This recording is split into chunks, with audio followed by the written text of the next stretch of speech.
All right, homework 2-5, we start talking about z-scores.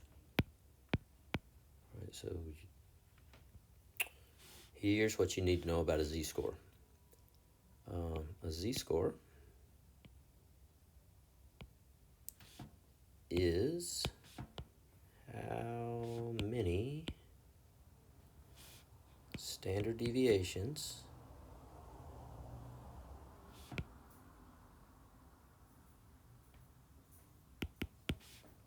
a score is from the mean. All right, so that would be our definition. And then here would what a formula would look like. Formula would be your score.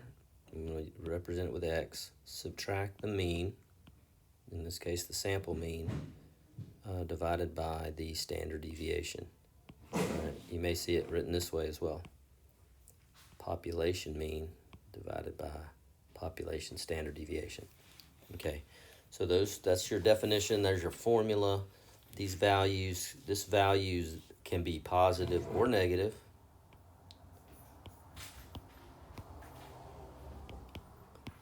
A positive z-score is going to mean your value is above the mean, above average. A negative z-score would mean your value is below the mean or below average. Okay? So let's look at our problem here and see if we can figure this one out. It says you have a movie that's opening up. It gives you some statistics here. Let's see, I'm having a hard time reading that over there. I don't know if I can make that smaller now. Oh, shoot. All right, so I can't necessarily read this value over here. Let's call it 245. Let's just say it's 245 is that number of the average number for the state. So here we are. We have this theater that's opening up. This big science fiction movie. She found the attendance of the midnight showings of all the theaters in the state had a mean of 245. That's what we're going to say that is. And a standard deviation of 21. Whereas in her little town, they only had 205 people show up for the midnight showing, which is below average. Okay, that's below average because the average was 245. Question is, find the z-score for her town's theater, this 205. What would the z-score for that 205 be?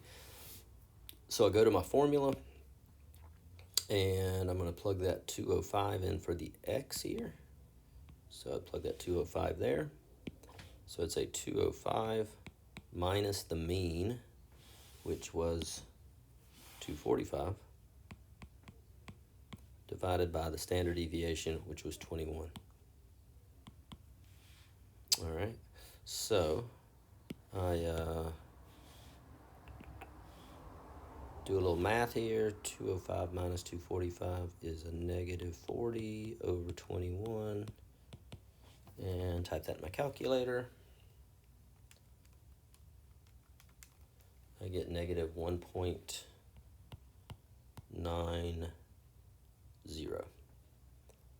All right, and it should be negative because it is, just like I said here, you could have a negative z-score because your value was below the mean. So my answer here, I have a z-score of negative 1.9. When I'm answering this next question, it says the attendance at the theater in Ann's town was 1.9 standard deviations below the mean attendance.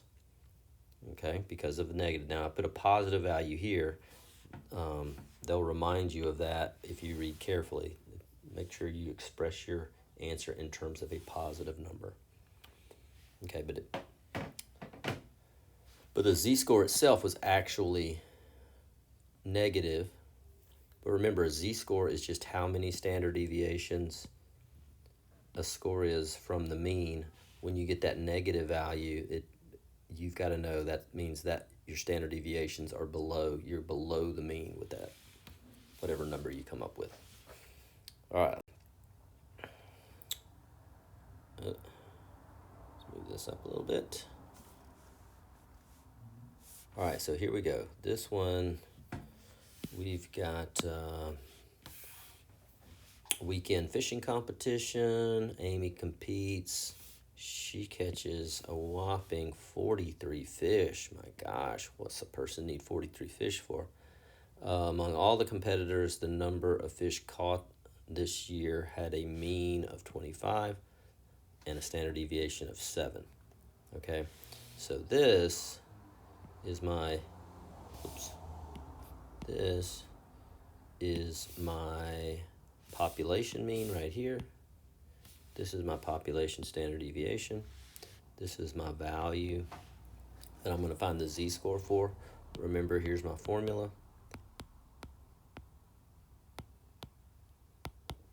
So I'd say 43 minus the population mean divided by 7. And I get 18 divided by 7, 2.57. So Amy's catch of 43, that was 2.57 standard deviations above the mean, which is somewhat significant. You'll get a better feel for that later. All right. So here, this is where you got to pay attention and just attention to detail and get the reading and the points right here.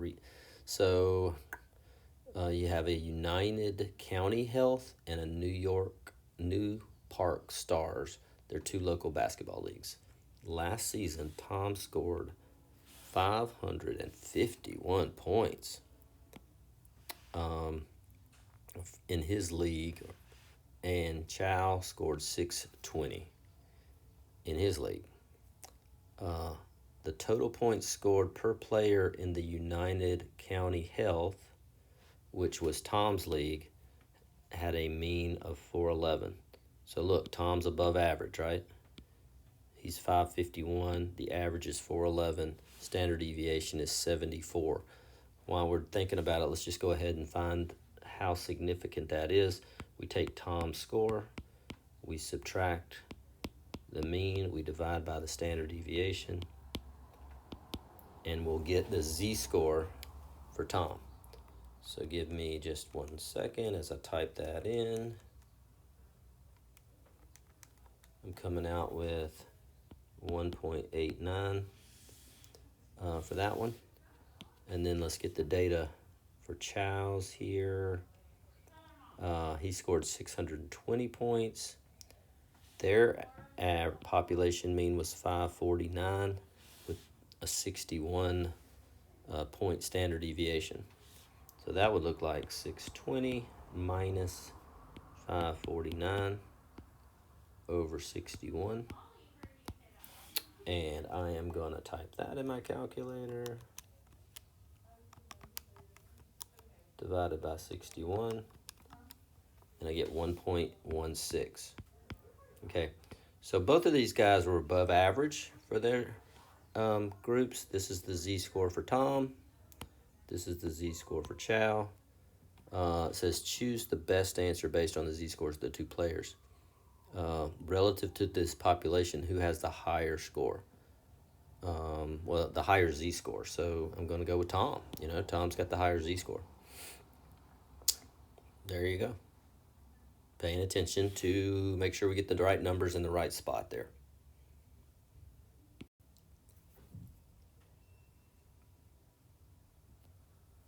Chow and his family are relocating to LA. They purchase a home that they really like, which costs $735,000. Holy cow. The mean home price in the area is $756,000 with a standard deviation of 18,100. Find the z-score of the price of Chow's home relative to the prices among the homes in the area. Okay, so we take the cost of his house, subtract the mean,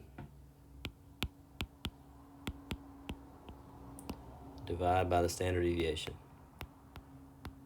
Should get a negative number here because he's buying a house that is below the average. All right, I'm typing this in my calculator. Dividing by 18,100, I'm getting negative 1.16. That would be his z-score. So the house he's buying is below the mean, okay? It's 1.16 standard deviations below the mean. There you go. All right, these are z-scores. We will talk more about them, and yeah, that's it. We'll talk more about them, and hopefully they'll start making more sense. But right now, you need to know how to calculate them. Good luck.